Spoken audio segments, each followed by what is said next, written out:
नमस्कार।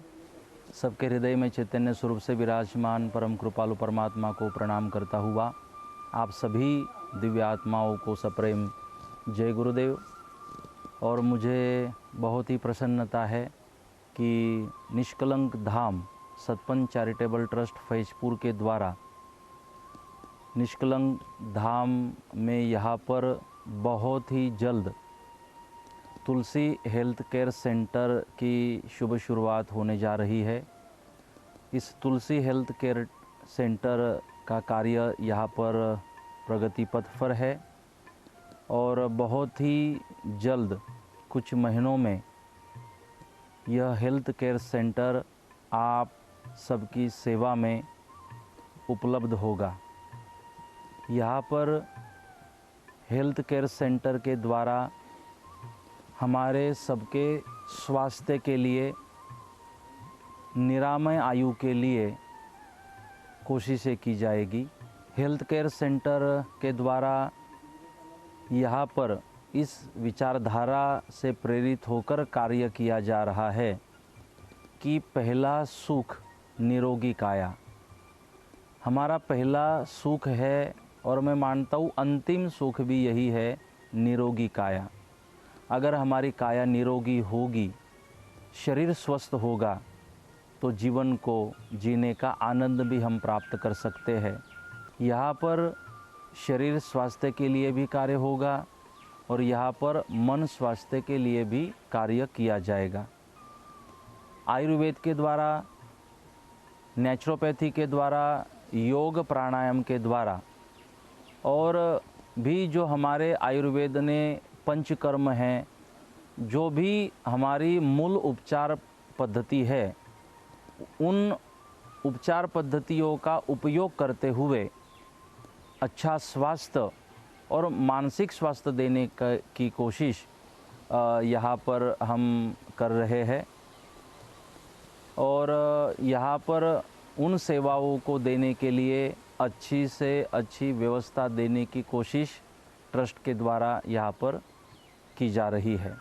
आप सबको बहुत बहुत प्रणाम और सप्रेम जय गुरुदेव। संप्रदाय संगठन से चलता है, संप्रदाय ज्ञान से चलता है, संप्रदाय उसकी परंपराओं के पालन करने से चलता है, संप्रदाय शिक्षापत्री के आचरण से चलता है। संप्रदायों में संप्रदाय मंदिर में जाने से, गुरुवार की पूजा में जाने से संप्रदाय चलता है। व्हाट्सएप इसमें नहीं चलता संप्रदाय। जब आपको एक दूसरे से बात करनी हो सतपंथ की, आए बैठे, क्यों उसमें हम जितना समय उसमें बिगाड़ रहे हैं व्हाट्सएप में इन सारी चर्चाओं के लिए। हम व्हाट्सएप में एक दूसरे का विरोध कर रहे हैं और वो लोग उसका आनंद उठाते हैं। एक दूसरे का विरोध नहीं होना चाहिए। और हमें तो इतनी चीड़ आती है, इतना क्रोध आता है जब आप लोग सारे ग्रुप में, जो भी वहाँ एक कोई सदानंद करके जो महात्मा आया, वो सतपंथ के बारे में पूछने लगा, सतपंथ नाम कहाँ से आया। उन लोगों ने तो कम, अपने लोगों ने ज़्यादा फॉरवर्ड करना चालू कर दिया। जो आंसू कहे छे, जो आंसू कहे छे, डिलीट करने तू। अब दूसरों को बताने का कोई मतलब है इसमें? क्या हमें नहीं शर्म आनी चाहिए?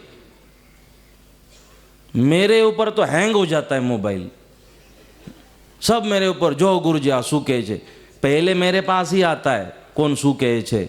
मारो फुल टाइम जॉब है, लेकिन सबको लगता है हूँ रही नहीं जाऊँ, तो ये मुँह मारा ऊपर कि मुझे बहुत चिंता है सतपंथ की और ये महाराज को पता चले। वो लोग पहला मेल मेरे ऊपर ही भेजते हैं हमेशा, और वो तब ज़्यादा भेजते हैं जब मैं कथा में जा रहा हूँ मेरा माइंड खराब करने। इन व्हाट्सएप में जो भी ऐसे क्लिपें आती, आपके पास आई कर दो डिलीट, क्यों ग्रुप में भेज रहे हो? क्यों इन बातों को हम फैलाते हैं, अंदर अंदर की बातों को? ये गलत है, सबसे गलत है। आज के बाद हमारे युवा इसमें नहीं पढ़ेंगे। आज के बाद जब आएगा किसी ने कुछ कहा, वो वही के वही डिलीट कर दो। क्या बार बार आपको सतपंथ के बारे में गलत सुनना पसंद आ रहा है जो हम एक दूसरे को भेजते हैं? वही डिलीट कर दे, उस बात को खत्म कर दे। और वो कौन है जिसको फॉरवर्ड कर रहे हो? उसके पहले उसके गुरु के मैंने बारे में कह दिया, उसके गुरु का विरोध कर दिया, तो ये कहाँ से आया बीच में? इसको क्यों वैल्यू दे रहे हो आप? ऐसे कई आते रहेंगे, कई सतपंथ के, क्योंकि कई लोगों को अब सतपंथ की बदनामी करो और दक्षिणा लो, ये धंधा चालू कर दिया है कुछ लोगों ने। जब हमारे प्रेरणापीठ में आकर आप श्री भी उपस्थित थे कि जब अखिल भारतीय अखाड़ा परिषद, कितना बड़ा नाम है, आप अखाड़ों में आओ तो जाने, महाराज श्री जानते हैं। 13 अखाड़े राष्ट्रीय अध्यक्ष स्वामी नरेंद्र गिरी जी महाराज उस दिन प्रेरणापीठ आए, दर्शन किया संस्था में, और वहां आकर उन्होंने हम सब के सामने कहा कि आप क्यों संकोच करते हो? आप सनातन परंपरा से ही हो, और क्यों बार बार ये सवाल कर रहे हो कि लिख कर दो, फला ना करो। उन्होंने जाहिर में उस दिन कहा कि 13 अखाड़ों का, 13 के 13 अखाड़ों का समर्थन सतपंथ संप्रदाय को है। तो फिर कौन बात रह गई? और जब 13 अखाड़ों का समर्थन मिलता है, जब 13 अखाड़ों की चद्दर चढ़ती है, तब कोई व्यक्ति जगत गुरु बनता है। अगर प्रेरणापीठ में आद्य जगत गुरु करसनदास जी महाराज के समय जगत गुरु पद मिला है, तो 13 अखाड़ाओं ने वो जगत गुरु पद दिया है। संत समिति के रचयिता हमारे स्वामी वामदेव जी महाराज, अभी बीच में हमने एक ग्रुप में वामदेव जी महाराज का प्रवचन सेंड किया था, शायद 4-5 ने सुना हो 1000 में से, क्योंकि वो अलग संतों की बात हमें ज़्यादा पसंद आती है, वो बार बार सुनते शू कहे छे। आप YouTube में जाना, घाटकोपर में जो बोले थे वामदेव जी महाराज, और वामदेव जी महाराज आज पूरे देश में, भारत में, विश्व में, आप कहीं भी किसी भी संत को पूछना, स्वामी वामदेव जी महाराज को जानते हो? ये विश्व प्रसिद्ध संत है वामदेव जी महाराज। और सुनिए, घाटकोपर में जो धर्म सम्मेलन हुआ था, वामदेव जी महाराज ने जो बात रखी थी, अभी अभी हमने एक सेंड किया था उनका वीडियो, वामदेव जी महाराज की बात, जो सतपंथ के बारे में उन्होंने कहा है, सदगुरुदेव इमाम साहब महाराज के बारे में कहा है। जब ऐसे विश्व प्रसिद्ध दिव्य आत्मा वामदेव जी महाराज, जिन्होंने संत समिति की रचना की, वो अगर कह रहे हैं, तो हम क्यों अलग लोगों को वैल्यू दे रहे हैं? अगर अखाड़ा परिषद के आज के वर्तमान राष्ट्रीय अध्यक्ष प्रेरणापीठ में आकर सब कुछ वहां दर्शन किया, सब देखा, सुना, समझा, और उसके बाद अगर वहां कर वो स्टेटमेंट दे रहे हैं, तो हमारे लिए काफी है। वह सारे संत महात्मा प्रेरणापीठ में आ रहे हैं, तो हमारे लिए काफी है। फिर और कोई संत क्या कह रहा है उसकी हमें जरूरत नहीं है। क्यों बार बार बार इसने ये कहा, उसने वो कहा? आज के बाद हमारी प्रार्थना है आपसे कि सतपंथ के विरोध में चाहे एक नहीं, ऐसी 100 किताबें छपा दे, आप विचलित मत होना। सतपंथ के विरोध में ऐसे कोई अलग अलग महात्मा आकर अलग अलग स्टेटमेंट दे देवे, लेकिन आपको तो भरोसा होना चाहिए, आपको तो विश्वास होना चाहिए, आपको तो इतनी समझ होनी चाहिए कि ये जो बातें हो रही है वो गलत है और उनको कोई ध्यान में लेने की जरूरत नहीं है। हम क्यों विचलित हो रहे हैं? हम क्यों इन बातों को इतना सोचने लग जाते हैं?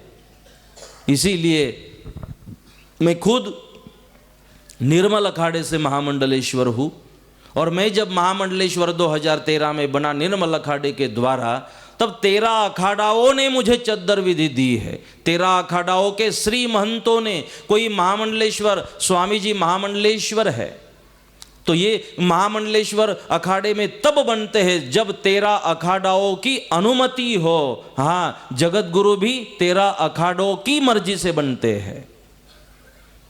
तो अब 13 अखाड़ों के राष्ट्रीय अध्यक्ष ने बोल देने के बाद मुझे आश्चर्य ये हुआ कि उन्होंने कह दिया, इतने धर्म सम्मेलन, पिराना में सम्मेलन हुए, घाटकोपर में हुआ, सूरत में हुआ, नखत्राना में हुआ, कलोल में हुआ, फैजपुर में हुआ, इतने सम्मेलन हुए, पूरे मंच पे पूरे संप्रदायों के संत महात्मा उपस्थित थे। ये याद रखिए क्यों हम किसी संत जो विरोध में बोल रहे हैं हम उनको याद करते हैं या सुनते हैं या उससे विचलित हो जाते, कौन क्या कह रहा है? जरूरी नहीं है, हमारे लिए इतना काफ़ी है, हमारी अपनी परंपरा है।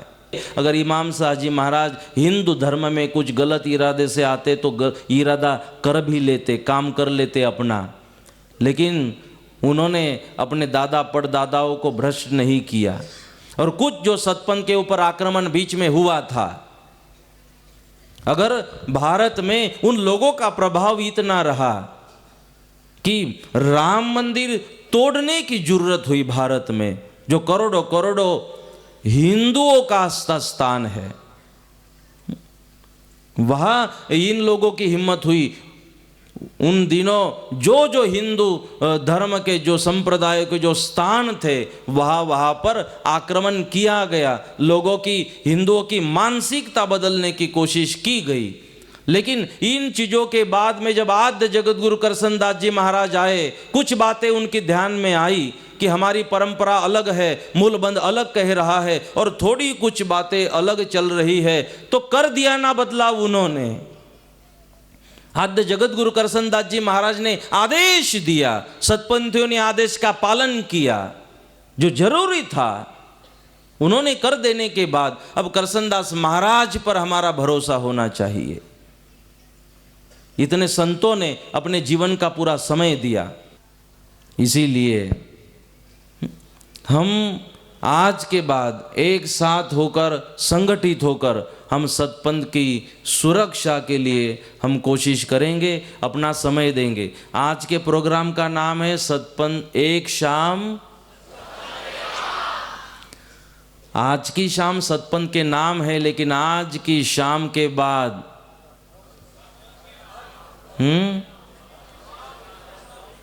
यह जीवन सतपंथ के नाम। आज की एक शाम से कुछ नहीं होने वाला। आज की शाम में ये संकल्प करना है कि संपूर्ण जीवन सतपंथ के नाम, हम सतपंथ के लिए जिएंगे। हम सबको मिलकर सतपंथ की रक्षा करनी है और हम सारे युवा, हमारी बहनें भी और भाई दोनों हाथ उठाकर मुट्ठी बांधते हुए हम एक संकल्प करेंगे। आज के दिन दोनों हाथ ऊपर करें, मुट्ठी बांधते हुए। नीचे वाले भी कर सकते हैं। हाँ, ऊपर वाले भी करें।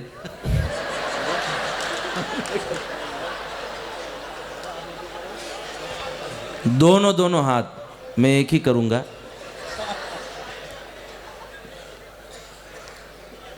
मजबूती से मुट्ठी बांधे हुए।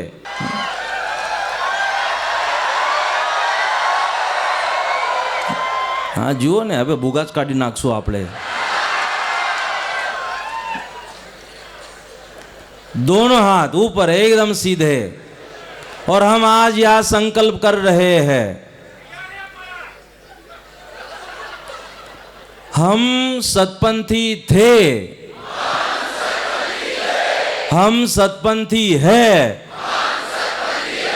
और हम सतपंथी रहेंगे।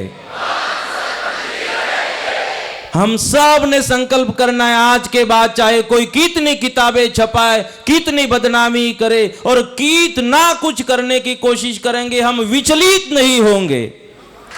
संत श्री तुलसी बापा, संत श्री नथुराम बापा, संत श्री रामदास बापा, कितनी ऊंची परंपरा है हमारी।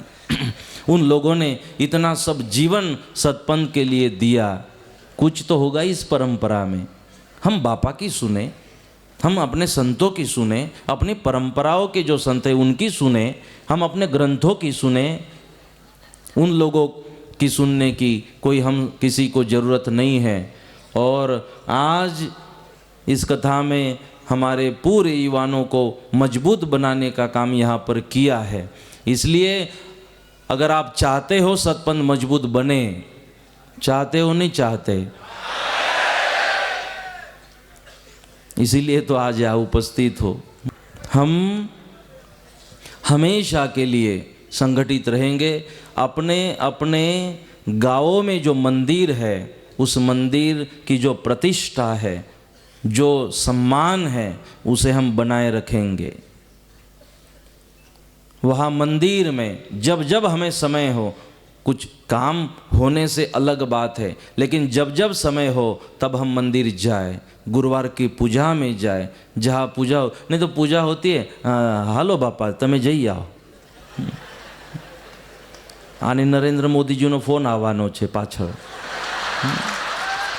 બહુ જરૂરી કામ હે, અને આ પૂજામાં નીકળી જાય ને અહીંયા દેશનું નુકસાન થઈ જાય તો પ્રોબ્લેમ, પાકિસ્તાનવાળા એટેક કરી દે તો પ્રોબ્લેમ, એટલે આને ઘરે રહેવું જરૂરી છે। देखिए, पूजा में जाना बापा लोगों से भी ज़्यादा हमें ज़रूरी है। आप बताओ किसको ज़्यादा जीना है, युवानों को कि हमारे बड़ीलों को? ज़्यादा आयु किसकी बाकी है, किसका संघर्ष ज़्यादा है, किसको ज़्यादा परेशानियों का सामना करना है? तो हमारे लिए ये ऊर्जा जरूरी है ना, मंदिर जाना, सत्संग में जाना, पूजाओं में जाना, ये पॉजिटिव वाइब्रेशन वहाँ से मिलता है। आप जो काम कर रहे हो, पढ़ रहे हो, आप किसी धंधे में हो, किसी जॉब कर रहे हो, जो किसान हो, खेती का काम, जो कुछ हम कर रहे हैं, वो सब करते समय, उसको करते समय भी आनंद मिले, जो कर रहे हो उसमें यश भी मिले, सक्सेस भी मिले, इसलिए ये एनर्जी काम करती है हमेशा। क्या आपको, हम इतने एनर्जी में आज बोल रहे हैं, आप सब सुबह से हमें सुन रहे हो, सुबह 8:30 बजे से हमारा दुकान चालू हुआ, शटर डाउन तक नहीं हुआ, और जैसे 8:30 बजे शुरू किया था उसी आवाज़ में अब तक भी बोल रहे हैं। ये एनर्जी पॉजिटिव है, ऐसा नहीं है हमें अलग शरीर दे दिया, आपको अलग दे दिया, लेकिन ये पूजा, ये मंत्र, ये आवाहन, ये पूजन, वह सब इकट्ठा होकर सबका जो भाव है वो हमें एनर्जी देता है, पॉजिटिव एनर्जी देता है। इसलिए युवानों को ज़्यादा जरूरी है। क्यों कहने का समय आता है वडीलों को कि युवान नहीं जाते? मुझे तो युवा वडीलों ने बहुत कुछ कहा है, ये बोलो वो बोलो, मैं बोलूँगा आज तो मैं जो चाहता हूँ वो बोलूँगा। सबको मैंने कहा हाँ बापा, हाँ बापा, मैंने कहा आज तो मैं मेरे मन में वो बोलूँगा,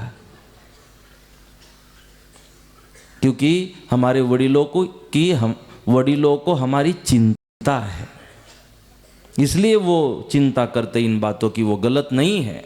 वो चिंता करते हैं कि मेरा बेटा धर्म में रहे, परंपरा में रहे, संस्कारी रहे, व्यसन मुक्त रहे, ये उनकी इच्छा है। किसी भी माँ बाप को आप देखो, अगर मैं बड़े से बड़ा डॉक्टर बन जाता, मैं बड़े से बड़ा इंजीनियर बन जाता, नहीं बनता, क्योंकि पढ़ाई में इतने हमारा नहीं था। हमारे 10वीं में 42% थे हमारे, फिर भी हमने पेड़े बांटे थे सबको, क्योंकि गुरुजी ने कहा था तू 10वीं भी नहीं करेगा। मैंने कहा गुरुजी कर दी, पेड़े लाओ। 42 में पेड़े बांटे पूरे मोहल्ले में, 42%। लेकिन अगर हम डॉक्टर इंजीनियर भी बन जाते तो उतनी हमारे माँ बाप को, जिन्होंने इस शरीर को जन्म दिया, डॉक्टर इंजीनियर बड़ा आदमी, बड़ा साइंटिस्ट या बड़ा उद्योगपति भी मैं बन जाता, तो उतनी खुशी मेरे माँ बाप को नहीं मिलती जितनी खुशी आज एक संत जीवन में देखकर उनको मिलती है। ये सब के माँ बाप की बात है। हाँ, सब माँ बाप चाहते बेटा बड़ा बने, लेकिन माँ बाप को तब समाधान मिलता है कि मेरा बेटा पूजा में जा रहा है, मेरा बेटा पंडित में बैठता है, मेरा बेटा मंदिर जाता है, मेरा बेटा किसी संत के पास जाकर बैठता है। बस ये माँ बाप चाहते हैं। इसमें ज़्यादा आनंद है उनको, इसमें ज़्यादा खुशी है। इसलिए इन चीज़ों को हम करें तो मंदिरों में जाए, हम संतों के साथ जुड़े। और आप सभी, हम सभी युवाओं को कह रहे हैं, सतपंथ को लेकर आपके मन में कोई भी आपके मन में सवाल हो, आप मुझे या हमारे सभी सतपंथ के सभी संतों महंतों को आप पूछ सकते हो, आपको पूछने का अधिकार है। अगर आप संतों को, हम सबको रोटी खिला रहे हो, आप हमारा सबका सम्मान कर रहे हो, आप इज्जत दे रहे हो, व्यवस्थाएं दे रहे हो, तो आपको अधिकार है आप सतपंथ के सवाल हमें पूछे। आपने पूछना चाहिए सतपंथ के सवाल जो भी हो। मेरे खुद से भी आप जुड़ सकते हो और जो भी मन में सवाल है सतपंथ को लेकर, आप मेरे से उन सवालों को कर सकते हो, पूछ सकते हो। इसलिए बीच में हमने युवा शिविरों का आयोजन भी किया था इसी प्रश्नोत्तरी के लिए। तो हम कुछ भी संशय लिए बगैर, शंका कुशंका लिए बगैर हम सतपंथ की सेवा को हम करते रहे, आगे बढ़ाते रहे, हम एक रहे, नेक रहे, एक साथ कंधे से कंधा मिलाकर चलने की हम सब लोग कोशिश करें। हमारी युवा शक्ति मजबूत बने, हमारी युवा शक्ति संगठित बने, और जो युवाओं की एकता है, जो युवाओं का संगठन है, उस संगठन के माध्यम से एक सामर्थ्य निर्माण हो, और उस सामर्थ्य के माध्यम से उन लोगों के मन में हमेशा भय बना रहे जो सतपंथ का विरोध करते हैं और बदनामी करते हैं, उनके मन में भय रहे। इतना हमारा सामर्थ्य होना चाहिए। परात्पर ब्रह्म परमपिता परमात्मा अखिलेश्वर जगदीश्वर मेरे भगवान सर्वशक्तिमान दया निधान कृपा निधान मेरे राम मेरे घनश्याम, आपके चरणारविंद में मेरा बारंबार प्रणाम है। मेरे आराध्य, मेरे पूज्य, भारतीय संस्कृति के संवाहक, इसके रक्षक और पोषक मेरे परम गुरुदेव, मेरे श्री गुरुदेव, उनका सिमरन करता हूं।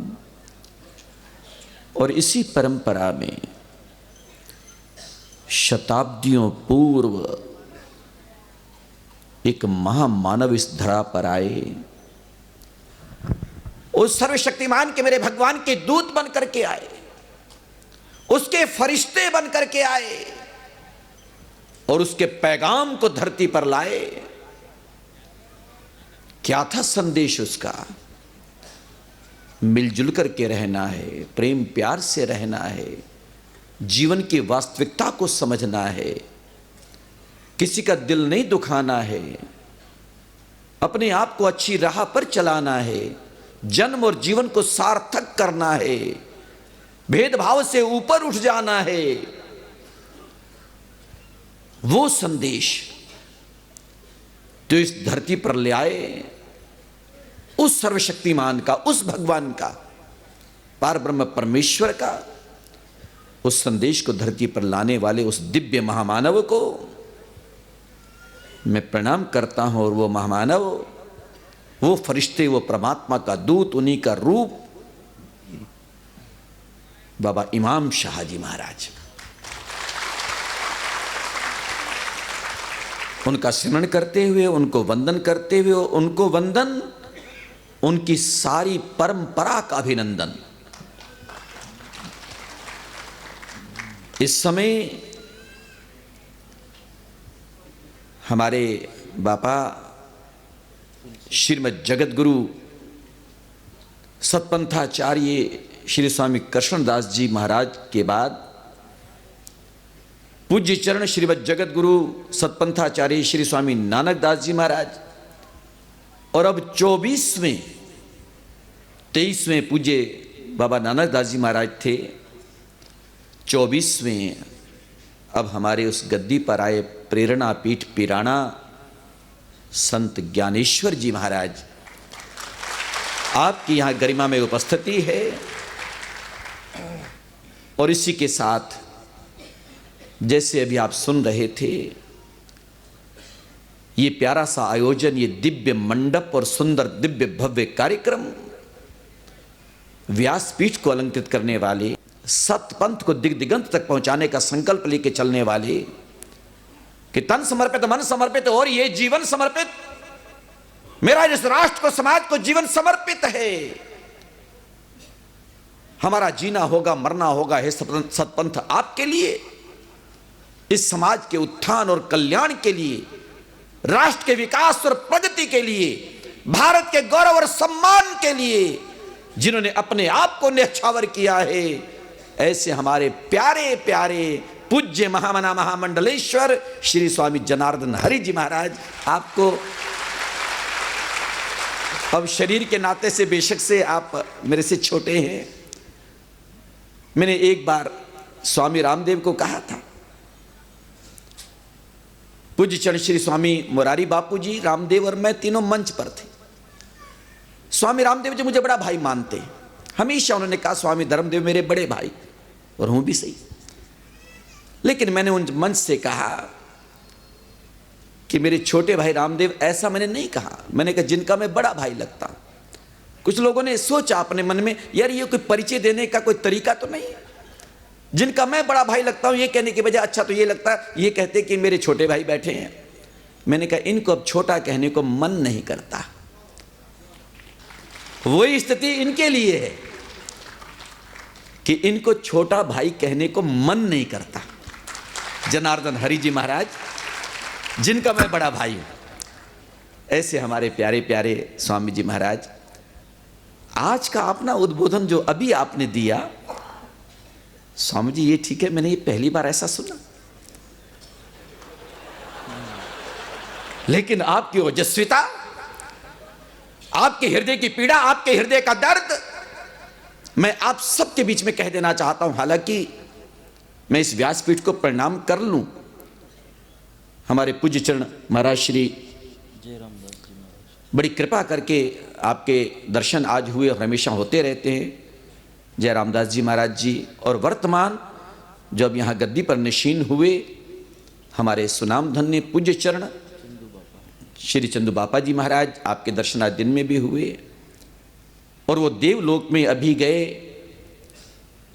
बाबा नानक दास जी महाराज गए, आपके साथ साथ आपका अनुगमन करते हुए तुलसी बापा आप भी यहाँ से महाप्रस्थान आपने किया, और उस पूर्व की परंपरा में नथुराम बापा इस गद्दी को, इस पावन धाम को, यहाँ की माटी को ये स्वामी धर्मदेव आज प्रणाम करता है। ये महापुरुष बैठे हैं, संत महात्मा, इस परंपरा के इन महापुरुषों को मेरा वंदन, अभिनंदन है, प्रणाम है। और ये सारी ऊर्जा को लेकर के यहाँ पहुंचे हुए बड़े प्रबुद्ध नागरिक, यहाँ पर मेरी श्रद्धा स्वरूपा माताएं, भगवती स्वरूपा बहनें, और मेरे राष्ट्र के नौनिहाल, ये राष्ट्र जिन पर गौरव करता है, गर्व करता है, मेरे राष्ट्र की ऊर्जा, मेरे भारत के गौरव को दुनिया में पहुंचाने वाले, मेरे भारत के प्यारे गीतों को गाने वाले ये प्यारे प्यारे उदीयमान नौजवान युवा शक्ति यहां पर विद्यमान है।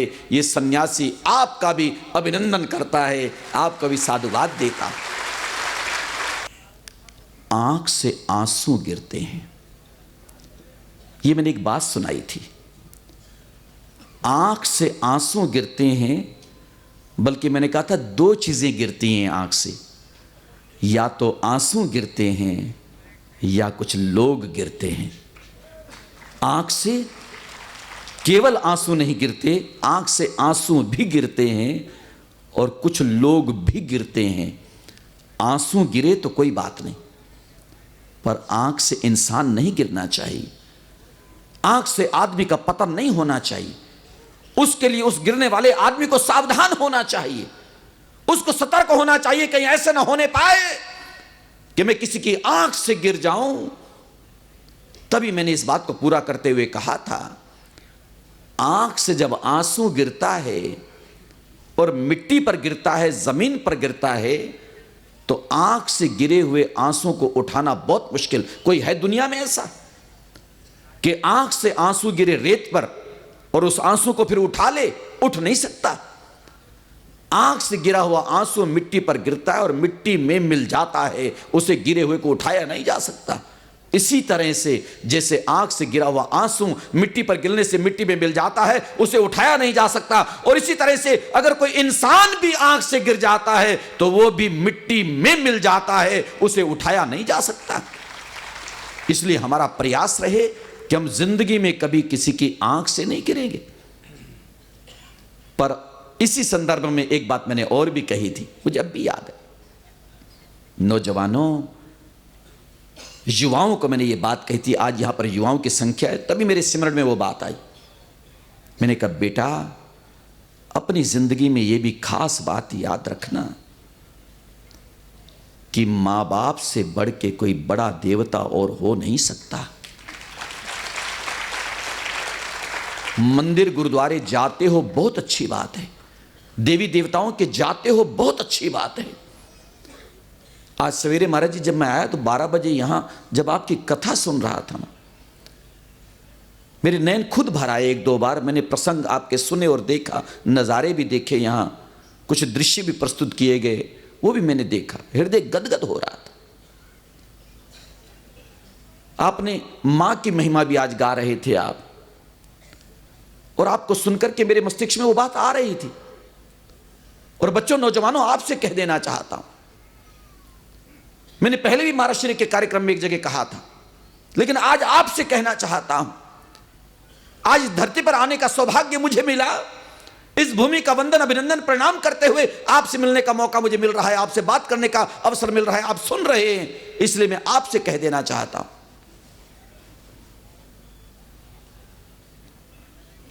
कि मंदिर में जब हम जाते हैं तो मंदिर में एक मंत्र श्लोक लगभग बोला जाता है, लगभग,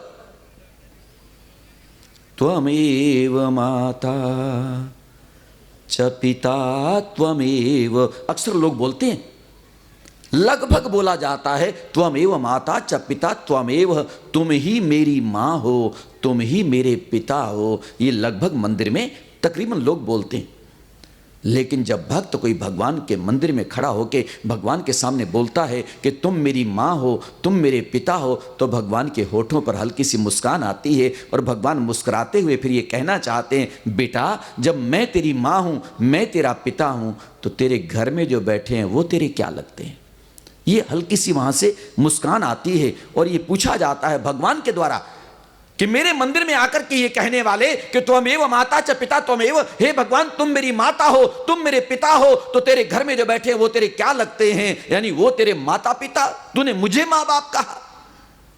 फिर उधर से भगवान का ही जवाब मिलता है, वो यही कहते हैं, बेटा तूने सच कहा कि भगवान माँ है, भगवान पिता हैं। इसका सीधा सा मतलब होता है जो घर में हमारे माता पिता बैठे हैं वही हमारे भगवान हैं, क्योंकि माँ ही भगवान है, माँ ही पिता ही भगवान है, माता पिता भगवान से कम नहीं। और इसलिए स्वामी धर्मदेव बार बार कहता है, आपको भी कह देना चाहता हूं, अपनी परंपराओं का निर्वहन हमने पूरी जागरूकता के साथ करना है, हर हालत में करना है। और उस परंपरा के संदर्भ में मेरा निवेदन रहता है कि मेरे प्यारो, जब कोई शुभ काम करना हो, जब भी कोई शुभ काम करना हो तो हमें ब्राह्मण के पास जाना चाहिए, हमें मुहूर्त निकलवाना चाहिए, ये हमारी परंपरा है। लेकिन स्वामी धर्मदेव इसके साथ क्या कह रहा है, वो आप करो, उस परंपरा का निर्वहन करो। अगर आप ब्राह्मण के पास नहीं जा सकते, अगर मुहूर्त नहीं निकलवा सकते, तो कोई और रास्ता है, तो उसी का आज जिक्र करने चला हूं। ब्राह्मण के पास जाना चाहिए, पत्रा खुलवाना चाहिए, मुहूर्त निकलवाना चाहिए। अगर नहीं जा सकते तो स्वामी धर्मदेव कहना चाहता है, अपने मां बाप के पैर छू लो, काम शुरू कर दो, सफलता जरूर मिलेगी। तभी उस पंक्ति को हमेशा कहा करता हूं कि मां बैठी हो सामने तो बच्चे के मुंह से ये निकलना चाहिए, क्या सूरत है, क्या सीरत है, क्या सूरत है, क्या सीरत है, मां तो ममता की मूरत है। अरे चरण छुए और काम बन गया, मां तो एक मुहूर्त है। चरण छुए और काम बन गया, मां तो एक मुहूर्त है। इससे बड़ा और कोई मुहूर्त हो नहीं सकता। इसलिए मां बाप का सदा करें सम्मान, फिर देवी देवताओं के जाएं, देवालय शिवालय जाएं, दुर्गा माता के जाएं, वैष्णो देवी जाएं, चामुंडा देवी जाएं, ज्वाला देवी जाएं, मनसा देवी जाएं, जहां भी जाएं कई गुना फल पाएं निश्चित रूप से। लेकिन मां बाप का जिंदगी में कभी कोई निरादर न करे। और उसके साथ हमारी परंपराएं, जिन परंपराओं में हमारा जीवन चल रहा है, जिन परंपराओं से हम लोग हैं, उन परंपराओं का भी सदा हो सम्मान, उनका सदा हो आदर, उनके प्रति हमारा ये जीवन हो न्यौछावर और समर्पित।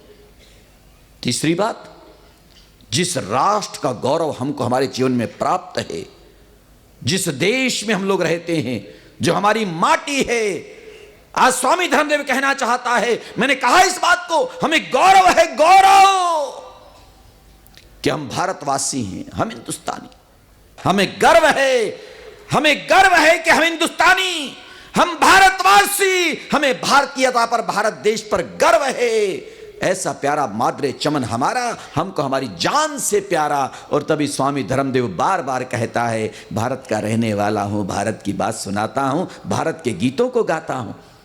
मुझे अपने भारत पर, अपने भारत की माटी पर, जैसे स्वामी जी भी बोल रहे थे, बात तो वही है, किसी का बुरा नहीं चाहते। दुनिया में मैंने कहा ना, जीने दो हर बशर को, खुद भी जिया करो। हम तो तितली के पर तलक की भी हिफाजत करना चाहते हैं, किसी का बुरा नहीं चाहते, किसी का। अरे हम तो उस माटी के लोग हैं, उस देश के लोग हैं, उन संस्कारों के लोग हैं, उन विचारों के लोग हैं कि जहां पर केवल चींटियों को आटा नहीं डाला जाता, केवल परिंदों को दाने नहीं खिलाए जाते। अरे हम तो उस देश के रहने वाले लोग हैं जहां नाग पंचमी पर यहां तो नागों को भी दूध पिलाया जाता है। उस भारत के रहने वाले लोग हैं। ऐसी भारतीय संस्कृति हमारी। लेकिन हां, हम इस बात को भूले नहीं है। शक आए, हूण आए, पुर्तगाल आए, उन्होंने छीणियां हथौड़ियां उठाए, लेकिन हमारी चट्टान को तोड़ने का प्रयास किया। उनकी छीणियां हथौड़ियां यहीं छूट गई, खुद पलायन कर गए। यूनान, मिस्र, रोमा सब मिट गए जहां से। कुछ बात है कि हस्ती मिटती नहीं हमारी, वर्षों सदियों रहा है दुश्मन दौरे जमा हमारा। मैं तो स्वामी जी की भी बात का बीच बीच में जवाब देता जा रहा हूं। स्वामी जी, ये दो चार लोग कोई सतपंथ की चादर नहीं है। सतपंथ की चादर तो ये बैठी है। सतपंथ की चादर आप लोग, सतपंथ की चादर वो दिव्य महामानव महापुरुष। अरे 24 लोग हो चुके हैं। 24 कैरेट का शुद्ध सोना होता है, शुद्ध। कोई पता नहीं सुनार स्वर्णकार बैठा है कि नहीं बैठा। सुनारों को, स्वर्णकारों को पता है कि सबसे शुद्ध सोना होता है तो 24 कैरेट का होता है। और ये 24वें हमारे सतपंथ की गद्दी पर आए हैं। ये तो शुद्ध सोना है, शुद्ध सोना। 23 निकल चुके, 24वें अब आए। इतनी लंबी परंपरा स्वामी जी, इतनी बड़ी प्यारी परंपरा, और जिसमें आप जैसा व्यक्तित्व वर्तमान समय में। स्वामी जी, आपको सुन के तो एक बार ऐसे लग रहा था जैसे महाभारत के महासंग्राम में आज भगवान कृष्ण ने भी उठा लिया है शंख। वो शांति के दूत भगवान कृष्ण, वो भगवान कृष्ण, उन्होंने आज शंख उठा लिया और गांडीव उठवाने के लिए कहा उन्होंने, हे अर्जुन, आज तुझको ये गांडीव उठाना पड़ेगा। शांति के दूत थे स्वयं वो।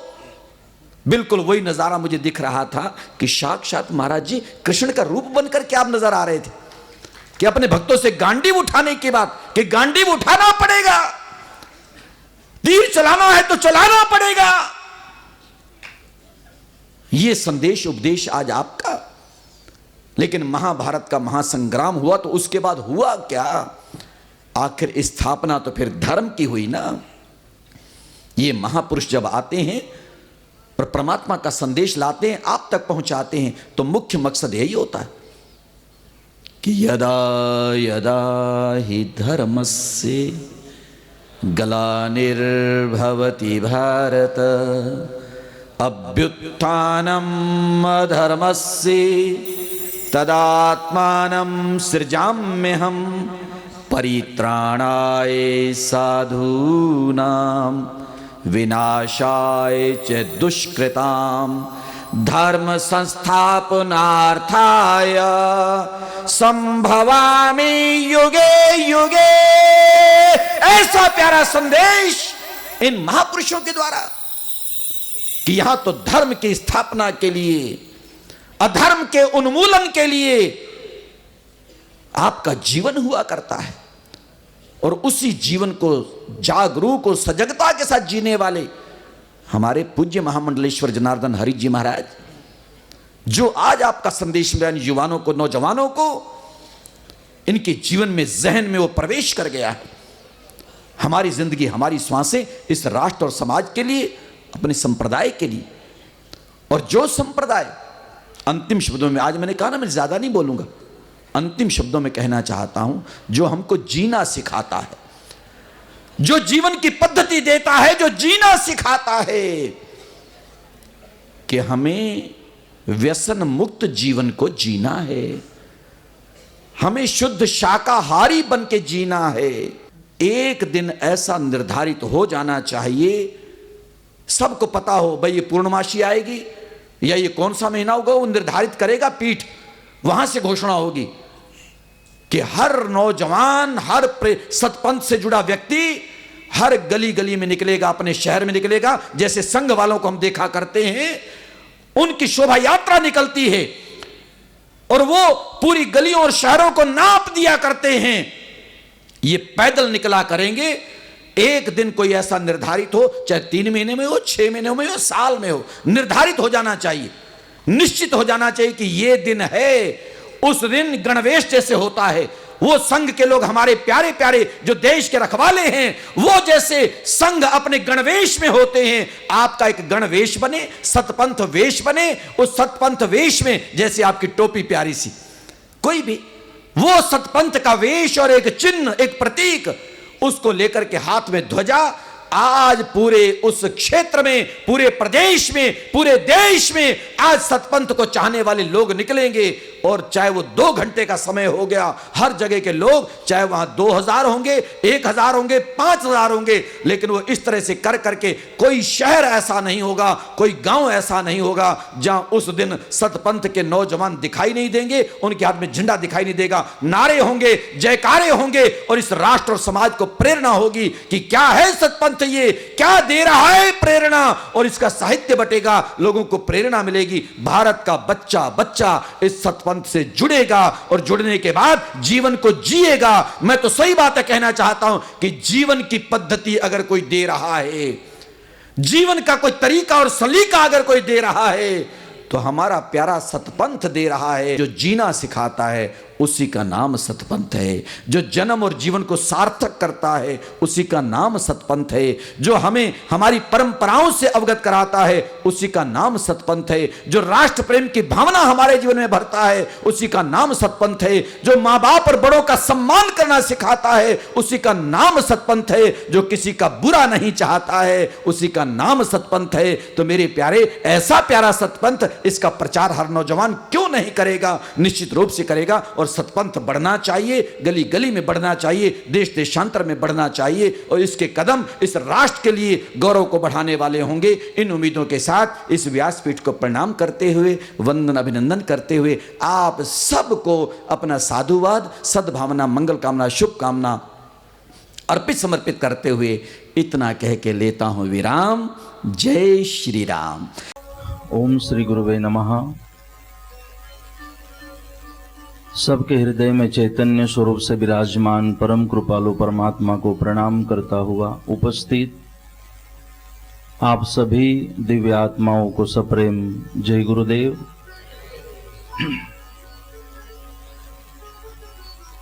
परम कृपालु परमात्मा, आराध्य दैवत, युगावतार श्री निष्कलंक नारायण भगवान, सदगुरुदेव ब्रह्मावतार इमाम शाहजी महाराज,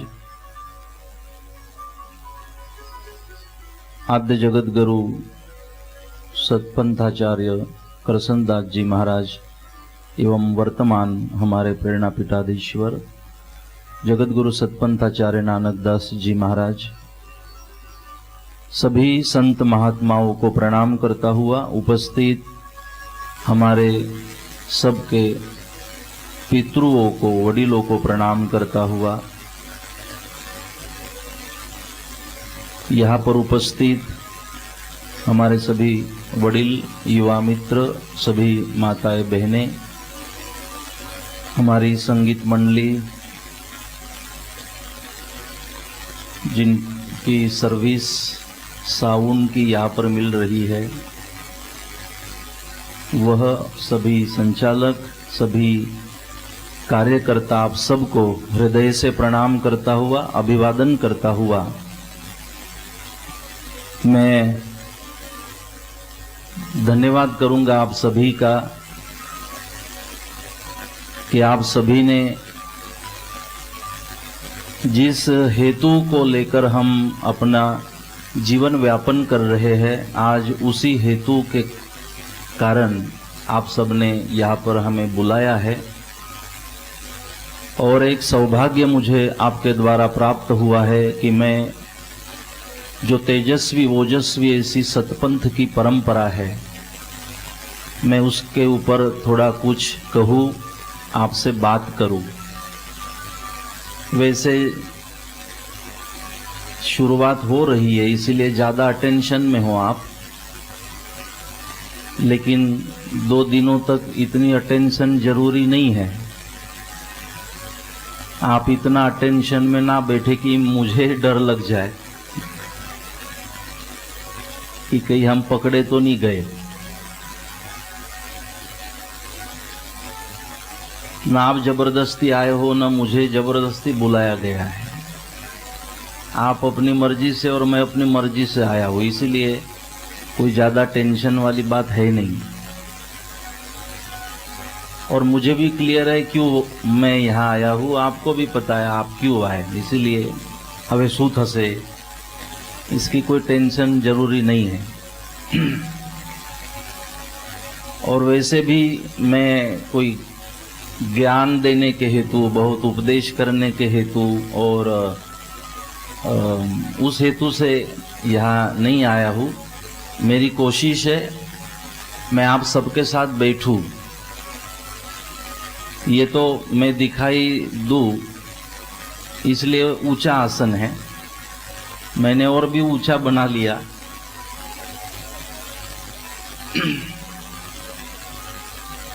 क्योंकि मैं भी आपको देख सकूं और आप मुझे सुन सके, देख सके, इस व्यवस्था के कारण। क्योंकि जहाँ बात धर्म की आती है, अध्यात्म की आती है, वहाँ पर कोई छोटे बड़े, गरीब अमीर, वहाँ कोई पुरुष स्त्री, वहाँ कोई महात्मा, कोई संसारी गृहस्थी, ये भेद वहाँ पर नहीं रहता जहाँ पर चर्चा धर्म की हो। जैसे कोई व्यक्ति माता जी के मंदिर दर्शन करने जाए, वो बोलता है कि जय माता दी, माता जी की जय हो, उसके साथ में उसकी पत्नी भी होती है, वो ऐसा नहीं कहती सासू माँ की जय हो। अब इन्होंने, घरवाले ने माँ कह दिया तो घरवाली की तो सासू होनी चाहिए ना, तो घरवाली ऐसे नहीं कहती सासू माँ की जय हो, घरवाली भी कहते कि जय माता दी, माता जी की जय हो। इसका मतलब जब हम माँ उमिया के मंदिर जाते हैं, पति पत्नी होने के बाद भी वहाँ हम न तो पति है, न पत्नी है, न बाप, न बेटा, न बहू, न सास, वहाँ हम उसके बालक हैं। वहाँ ये संकुचितताएं सारी समाप्त हो जाती है। जहाँ हाँ बात अध्यात्म की आती है, धर्म की आती है, वहाँ सारी संकुचितताएं समाप्त हो जाती है। इसीलिए यहाँ हम एक ही माँ के बच्चे, हम सब एक ही पिता हमारा है। मुझ में राम, तुझ में राम, सब में राम समाया है, कर लो सभी से प्यार, जगत में कोई नहीं पराया है। इसी भाव से हम यहाँ पर इकट्ठा हुए हैं कि जिस संप्रदाय को हम मानते हैं, जिस परंपरा में मानते हैं, हम ही नहीं तो हमारी न जाने कितनी पीढ़ियाँ इस परंपरा को मानती है, तो हम उस परंपरा के बारे में बैठे, सोचे, एक दूसरे से बात कहे। कुछ मैं आपसे पूछूं, कुछ आप हमसे पूछे, और हम अपने विचारों को मजबूत बनाने की कोशिश करें। तो शिविर में एकदम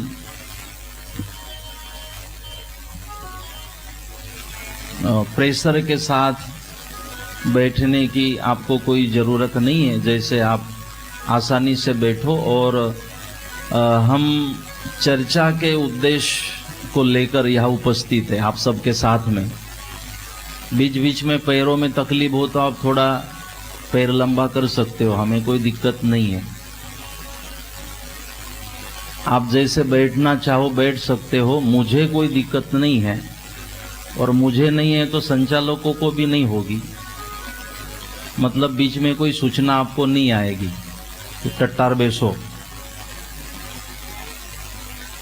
क्योंकि जब हम अध्यात्म को सुनते हैं उस समय जरूरी होती है मन की एकाग्रता।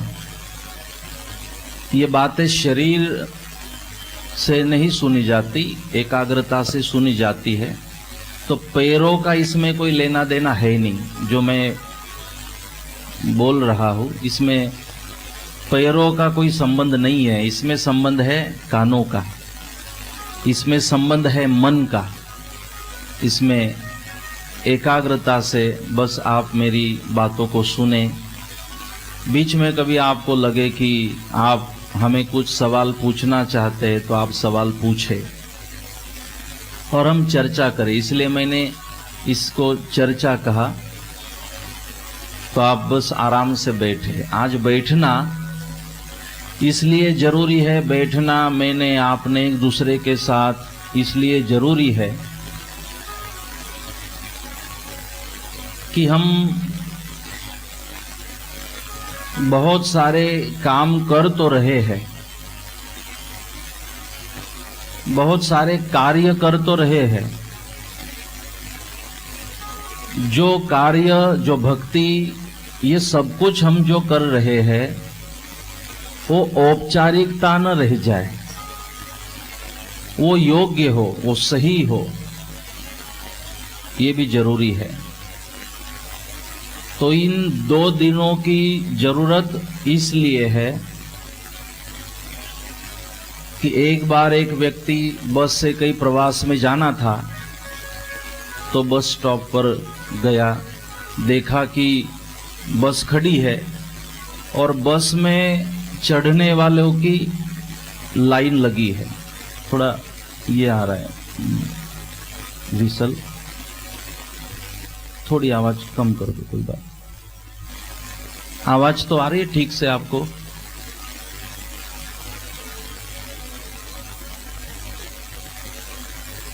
अगर ना आ जाए, कुछ तकलीफ हो तो पहले ही बोल देना, नहीं तो पूरा हो जाएगा फिर बोलोगे कि शू कहता था, खबर ज नहीं पड़ी पाछड़ तो। પછી એમાં મહારાજ બિચારા શું કરે? तो एक बस खड़ी थी तो लाइन लगी थी चढ़ने वालों की, ये भी जाके थोड़ी देर तो खड़ा हुआ, लेकिन सोचा कि अब मैं लाइन में खड़ा रहूं तो जगह नहीं मिलेगी, जबरदस्ती घुसने लगा, दरवाजे पे गया। अब कैसे भी करके चढ़ना है, जगह चाहिए। अब चढ़ भी नहीं पा रहा था तो ये मेरा भारत महान, इसने अपना एक रुमाल लिया जो नैपकिन होगा, एक खिड़की पे चढ़ा, खिड़की से अंदर डाला अपनी सीट को, सीट बुक रिजर्व कर दी। सबको कहने लगा मेरी सीट बुक है, रिजर्व है, मुझे चढ़ने दो। फिर भी कोई चढ़ने नहीं दे रहे थे, जबरदस्ती चढ़ने लगा, चढ़ा जबरदस्ती, आगे जाने नहीं दे रहे थे सीट के पास, जबरदस्ती जाने लगा। बहुत सबको गालियां भी दी कि मेरी सीट वहां रखी है, साइड हो जाओ, मुझे जाने दो, वहां बैठना है, क्यों साइड नहीं होते? गालियां दे दे के वहां पहुंचा, रुमाल उठाया, अपनी सीट पे बैठा। दूसरा आदमी वहां आके बैठा उसके पास में, वो पूछने लगा, थका हुआ था, पसीना हो गया था, गर्मी के दिन थे, और बैठे बैठे पसीना पोंछते पड़ोसी को पूछा कि बोले ये बस बड़ौदा कितने बजे पहुंचती है? पड़ोसी ने कहा आपको बड़ौदा जाना है? बोले जी। बोले ये तो भूज जा रही है, ये भूज जा रही है। बोले यस। तो बोले हम तो गलत बस में बैठ गए, गलत जगह बैठ गए। फिर उठा, बोले जल्दी उतरो बस निकलने वाली है। तो भीड़ तो बहुत थी, अब उतरने का रास्ता ढूंढने लगा, बाजू लोगों को साइड करने लगा। पहला तो इसने सबको गालियां दी थी, अब सूद समेत लोग इसको लौटा रहे हैं। जिसको एक गाली पड़ी थी वो 10 गाली इसको दे रहा है कि पगले पहले पता नहीं चलता है, पहले देख नहीं सकता कौन सी बस है, कहाँ जा रही है। जबरदस्ती अंदर घुसा गलत तरीके से, जब तक नहीं उतरा किसी ने धक्के मारे, गालियां दी, ऐसे वैसे करके फिर जो कुछ थोड़ा बचा था कंडक्टर ने पूरा कर दिया। नीचे उतरा, परेशान हो गया।